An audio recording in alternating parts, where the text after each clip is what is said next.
नमस्कार दर्शक बंधु गाँव परंपरा चैनल को आपको स्वागत। आज आसतु बुलीजा अति बड़ी उपाधि पाई जगन्नाथ दास एक भागवत रचयिता तांकर साधना और समाधि पीठ जहाँ पुरी जिलार समुद्रकूल अवस्थित देखिए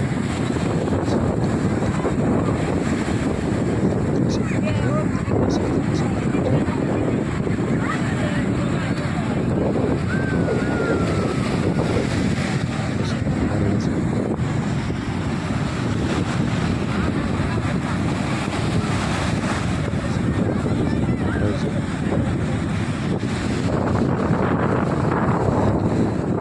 एते बड़ महान व्यक्तिंकर साधना समाधि पीठटी आमर अणदेखा है जाए आम जापारती सीटी अच्छी देखते।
जदि भिडियो आपको भल लगी था भिडियो लाइक और शेयर करने